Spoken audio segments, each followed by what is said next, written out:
Revelation 8. In Revelation 8, the tribulation period starts, the first 3.5 years. It starts by the trumpets. And so, like I said in the beginning, the sevens provide a framework for the book of Revelation. So you have the seven seals, the seven trumpets, the seven bowls, and that gives a framework for the whole book. And here we're in the second set of sevens, and it represents the first 3.5 years of the tribulation. And during this time, Satan has rule over the earth. Satan has control over the earth through the Antichrist. The church is raptured. The 144,000 are sealed so that they can continue ministering to the people of Israel and the world. 2 witnesses that come on earth. And at the end of this 3.5 years, 2 witnesses die, and the 144,000 are taken away. They're seen in heaven. Either they're martyred or taken away. And then there's real punishment. There is no longer any Christians on this earth in the second half, unless some survive the first 3.5 years. But there's no more witnesses. There's no 2 witnesses, and there's no 144,000. For the second half of the tribulation, that would be called the Great Tribulation, and that's a horrific time. Basically, earth becomes hell for a while. And we will read some of that in the coming chapters. Here we are in Revelation 8, and all this is about to begin. Revelation 8, 1-5. When he opened the 7th seal, there was silence in heaven for about half an hour, and I saw the 7 angels who stand before God, and 7 trumpets were given to them. Another angel, who had a golden censer, came and stood at the altar. He was given much incense to offer with the prayers of all God's people on the golden altar in front of the throne. The smoke of the incense, together with the prayers of God's people, went up before God from the angel's hand. Then the angel took the censer, filled it with fire from the altar, and hurled it on the earth. And there came pearls of thunder, rumblings, flashes of lightning, and an earthquake. We've talked about the church. We've talked about the altar and the martyrs that are represented there, and we see the prayers of the saints. So we know that there was 7 lampstands in front of the throne room. And here we're talking about 7 angels, which we know that the 7 lampstands, the 7 stars, the 7 spirits, the 7 angels, all these somehow represent the church. So these 7 angels all of a sudden are given 7 trumpets. And so in a way, it's out of the church, it's from the church and from these angels that the coming tribulation is coming out. The trumpets are being blown, and disaster comes on earth. The church has a part to play in this, as we can see here. Look at Revelation 4:5. From the throne came flashes of lightning, rumbling, and pearls of thunder. In front of the throne 7 lamps were blazing. These are the 7 spirits of God. So there was 7 lamps there in front of the throne, and they are the 7 spirits.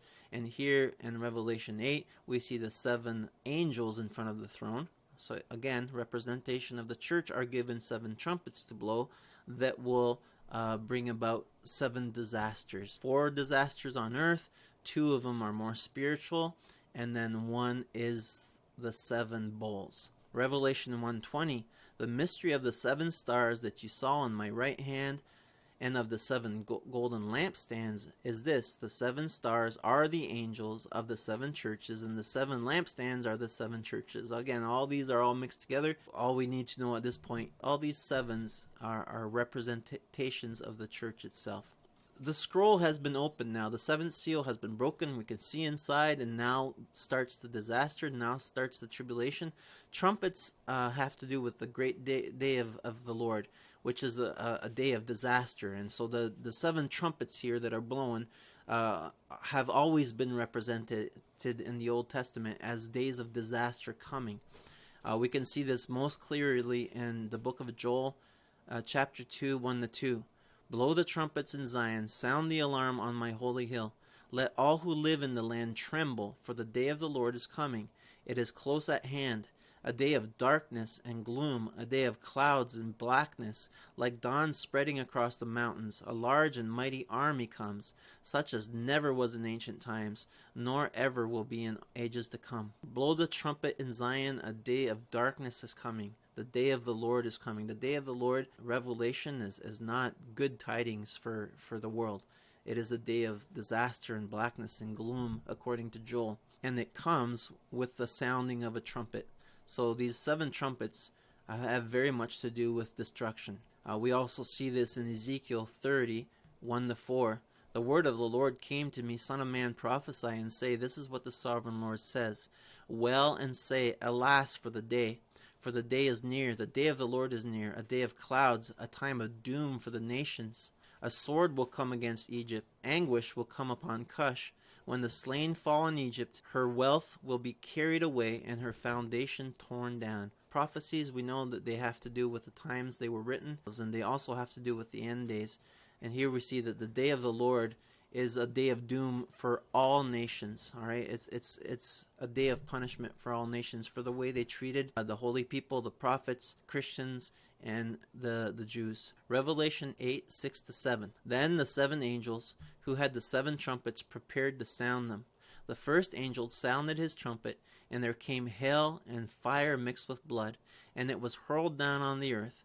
A third of the earth was burned up, a third of the trees were burned up, and all the green grass was burned up. So during the first 3.5 years of the tribulation, there's going to be a third of everything being taken away, let's say, from mankind. The world will follow the Antichrist, and he will be given 3.5 years to rule, but the blessing that God has given to this world will be taken away by a third. A third of the earth burns up, a third of the trees, and all the grass is burned up. So there's a major disaster by fire that happens, and this is a real big deal for the crops. We can look at the example in Exodus 9:23 and 24. It says, And Moses stretched forth his rod towards heaven, and the Lord sent thunder and hail, and the fire ran along upon the ground, and the Lord rained hail upon the land of Egypt. So there was hail and fire mingled with the hail, very grievous, such as there was none like it in all the land of Egypt since it became a nation. This is kind of a common plague that God used in Egypt's time. He's using this plague again, but here it's going to be over a third of the world that this plague is going to come through hail, thunder, fire, and this mystery of mixed with blood. Psalm 18, 7-12. Then the earth shook and trembled, the foundation also of the hills moved and were shaken because he was wroth. There went up smoke out of his nostrils, and fire out of his mouth devoured. Coals were kindled by it. He bowed the heavens also, and came down, and darkness was under his feet.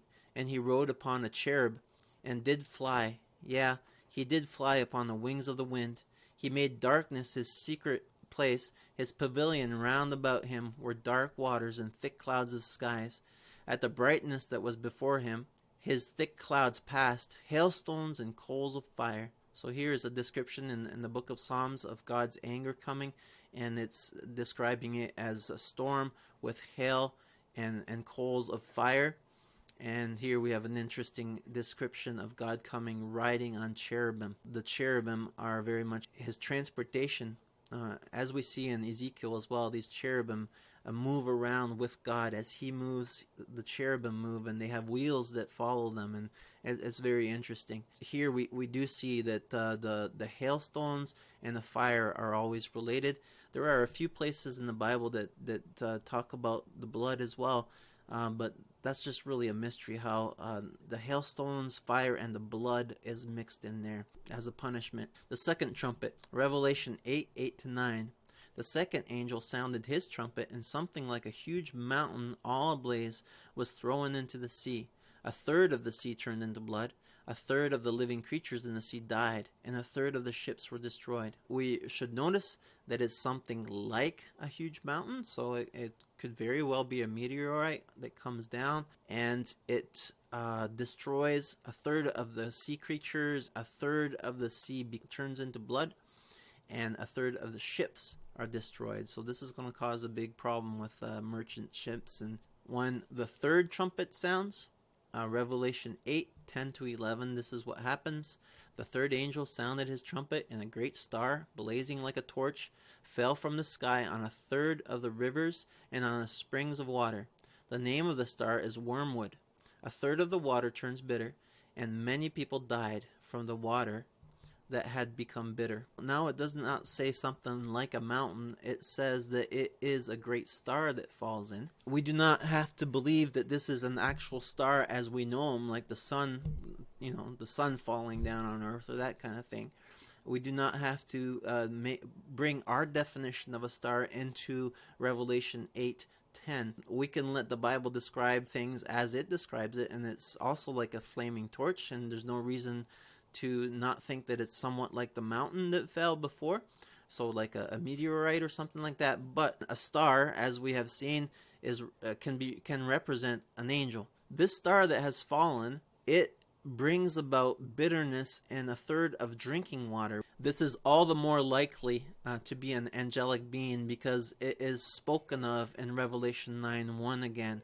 The fifth angel sounded his trumpet, and I saw a star that had fallen from the sky to the earth. The star was given the keys to the shaft of the abyss, and then it goes on how it opens the abyss. So very, very likely that what we're talking about here is an angel that has fallen on earth, has brought bitterness to drinking water, and it's also given a key to open the abyss, where demonic forces have been kept bound for who knows how long. The fourth trumpet, Revelation 8:12, the fourth angel sounded his trumpet, and the third of the sun was struck, a third of the moon, and a third of the stars, so that a third of them turned dark. A third of the day was without light, and also a third of the night. This is a plague on light. Basically, time has been shortened. Days have been shortened by a third. So our known day has been shortened by a third. All lights have been shortened by a third. And then finally, in Revelation 8, we have the three woes. Revelation 8:13, as I watched, I heard an eagle that was flying in midair call out in a loud voice, "Woe, woe, woe to the inhabitants of the earth, because of the trumpet blasts about to be sounded by the other three angels." So the next three trumpets are going to be also three woes. The next two plagues are basically God giving mankind over to Satan because they have chosen him as their leader, and now they're going to get him as their leader, and he's going to allow Satan to use all his powers and dominion over the earth for 3.5 years. And so the next two trumpets, we see demonic forces coming over to conquer the earth, horrible creatures. And then the third woe, which is the last trumpet, that is the last 7 bowls of God's wrath. See you next time for Revelation 9.